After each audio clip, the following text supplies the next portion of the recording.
Now, another concept or idea that seems to be a very interesting one in your work, at least as I see it, is the term or concept persona. And of course, this seems to have a lot of relevance to the daily living of the individual. I wonder if you would mind telling us a little bit about how you construe this term persona. Well, this is a practical concept we need in elucidating people's relation. I noticed with my patients, particularly with people that are in public life, that they have a certain way of presenting themselves. For instance, take the doctor. He has a certain way. For instance, he has good bedside manners, and he behaves as one expects a doctor behaves. He may even identify himself with it and believe that he is what he appears to be. Yes. He must appear in a certain form, unless people don't believe that he is a doctor. And so when he is a professor, he's also supposed to behave in a certain way so that it is plausible that he is a professor, you know. So the persona is partially the result of the demands society has. And on the other side, it is a compromise with what one likes to be, or with what, or as one likes to appear. Say. Yes. Take, for instance, a parson. He also has his particular manner, and as corresponding to the general expectation, and he behaves also in another way, combined with his persona that is forced upon him by society, in such a way that also his fiction of himself, his idea about himself, is more or less portrayed or represented. So the persona is a certain complicated system of behavior which is partially dictated by society and partially dictated by the expectations or the wishes one nurses oneself. Yes. Now, this is not the real personality, in spite of the fact that people will assure you that that is all quite real and quite honest, yet it is not. Yes. Now, such a performance, or say, the performance of the persona is quite all right, as long as you know that you are not identical with the way in which you appear. Yes. But if you are unconscious of this fact, then you get into sometimes very disagreeable conflicts. Namely, people can't help noticing that at home, for instance, you are quite different from what you appear to be in public. Yes. And people who don't know it stumble over it in the end. They deny that they are like that, but they are like that. They are it. And then you don't know, now, which is the real man? Yes, yes. Is he the man as he is at home or in intimate relations, or is he the man that appears in public? It is a question of Jekyll and Hyde. Yes. Often. Yes. It is such, occasionally there is such a difference that you would almost be able to speak of the double personality. Yes. And the more that is pronounced, the more people are neurotic. Yes. They get neurotic because they have two different ways. They contradict themselves all the time, and in as much as they are unconscious of themselves, they don't know it. They think they're all one. Everybody sees that they are two. Yes. And some know him only from one side, so others know him only from the other side. And then there are situations that clash, because the way you are creates certain situations with people in your relations, and these two situations don't chime in. They are just dissonances. Yes. Yes. And the more that is the case, the more the people are neurotic. Yes.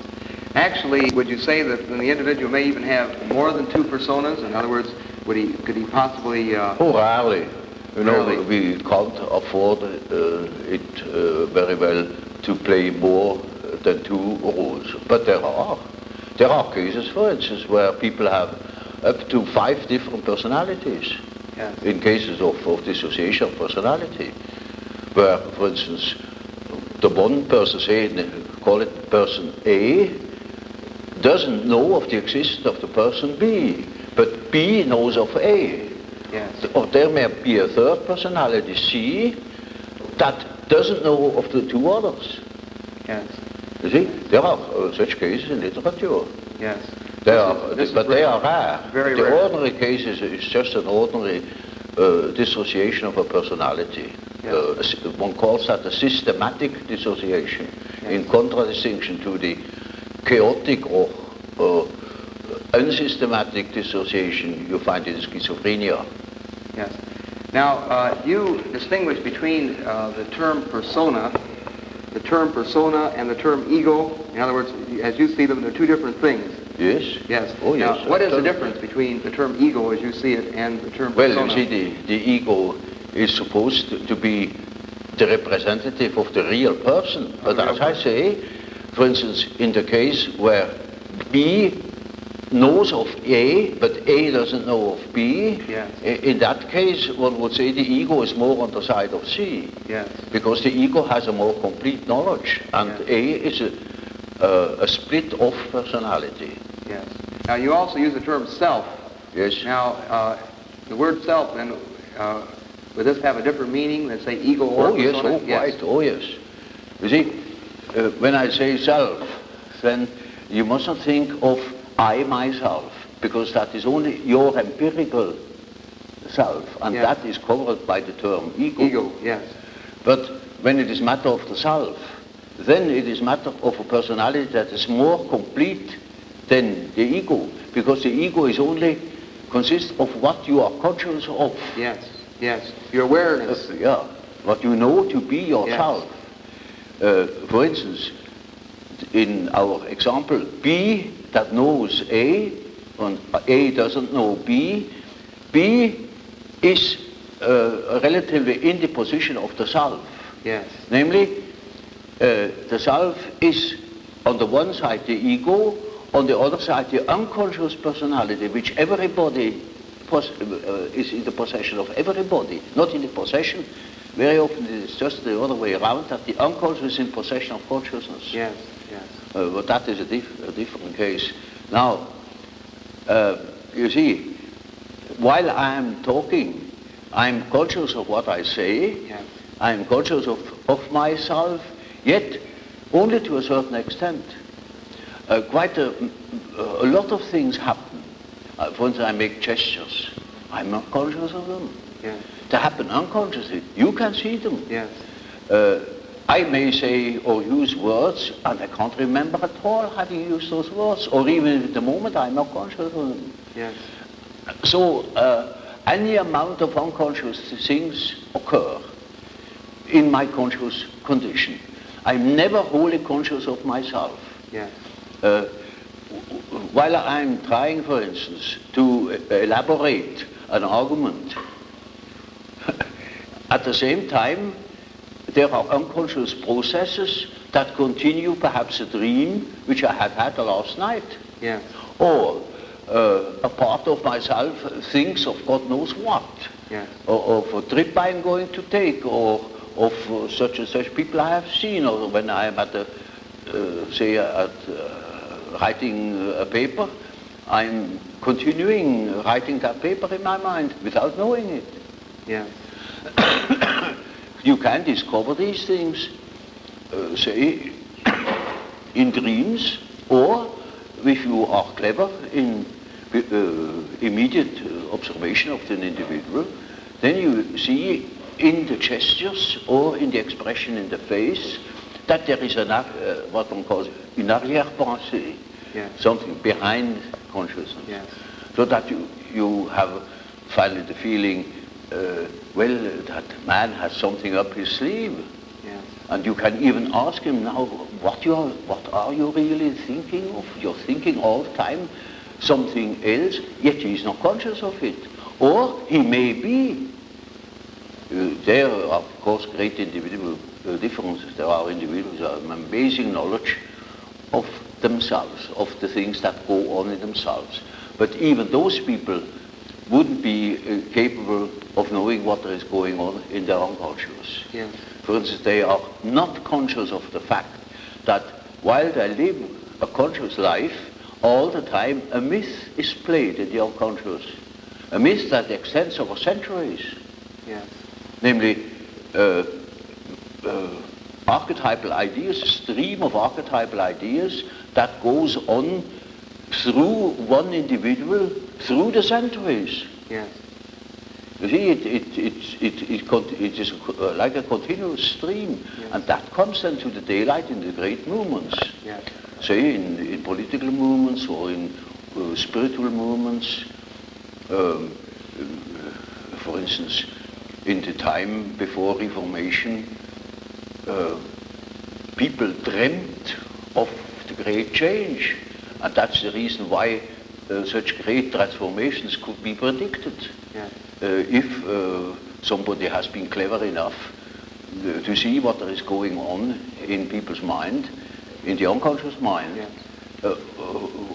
Would be able to predict it. For instance, I have predicted the Nazi rising in Germany through the observation of my German patients. Yes. They had dreams in which the whole thing was anticipated. Yes. And with considerable detail. And I was already absolutely certain in the years before Hitler came, in the beginning of the, well, I could say the year 1919, I was sure that something was threatening in Germany, something very big and very catastrophic. And I only knew it through the observation of the unconscious. Of the unconscious. You see, there is something very particular in the different nations.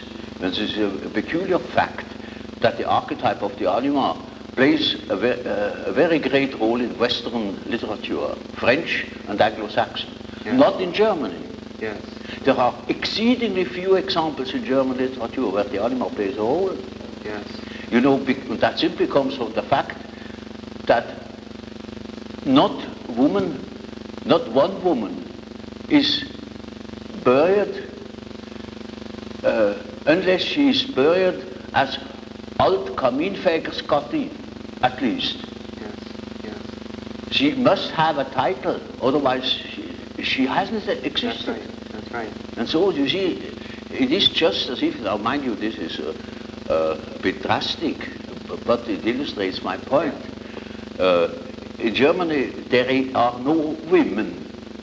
There is Frau Doktor, Frau Professor, Frau Kommerzienrat, the grandmother, the mother-in-law, the grandfather, father, the son, the daughter, the sister. No woman. Yes. Yes, I see. La femme, La femme. ça n'existe pas. Doesn't exist. Well, it is the idea, yeah. you see. Now that is an enormous important fact, which shows that in the German mind there is going on a particular myth, something very particular. Yeah. And psychologists really should look out for these things. Yeah. But they prefer to think that I am a prophet. Yeah. Ha!